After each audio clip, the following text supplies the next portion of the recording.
ನಡುಗುತ್ತಿದೆಯಂತೆ ನಟ ದರ್ಶನ್ ಅವರ ಕೈಗಳು. ಅರೆಸ್ಟ್ ಆದಾಗಿನಿಂದ ಸಿಗರೇಟ್ ಮದ್ಯ ಸಿಗದೆ ಪರದಾಡ್ತಾ ಇದ್ದಾರೆ.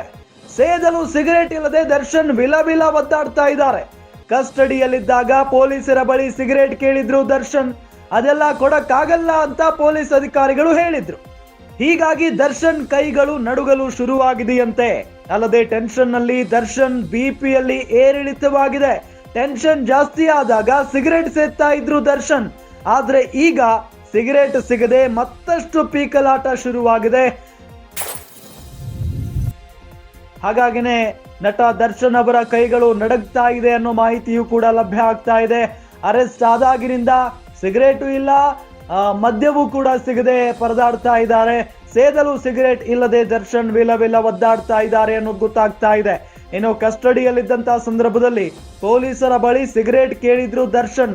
ಆಗ ಅದೆಲ್ಲ ಕೊಡಕ್ಕಾಗಲ್ಲ ಅಂತ ಪೊಲೀಸ್ ಅಧಿಕಾರಿಗಳು ಹೇಳಿದ್ರು. ಈಗ ಅವರು ಜೈಲಿನಲ್ಲಿದ್ದಾರೆ, ಪರಪ್ಪನ ಅಗ್ರಹಾರದಲ್ಲಿ. ಅಲ್ಲಿಯೂ ಕೂಡ ಯಾರನ್ನಾದರೂ ಕೇಳಬೇಕಾದಂತ ಪರಿಸ್ಥಿತಿ ಇದ್ದೇ ಇದೆ. ಆದ್ರೆ ಯಾರು ಕೂಡ ಸಿಗರೇಟ್ ಕೊಡಲ್ಲ ಅನ್ನೋದು ಅವ್ರಿಗೆ ಗೊತ್ತು. ಹಾಗಾಗಿ ಸೈಲೆಂಟ್ ಆಗಿದಾರಂತೆ. ಆದ್ರೆ ದರ್ಶನ್ ಅವರಿಗೆ ಟೆನ್ಷನ್ ಆದಾಗೆಲ್ಲ ಸಿಗರೇಟ್ ಬೇಕೇ ಬೇಕು. ಆದ್ರೆ ಈಗ ಸಿಗರೇಟ್ ಸಿಗದೆ ಒದಾಡ್ತಾ ಇದ್ದಾರೆ ದರ್ಶನ್.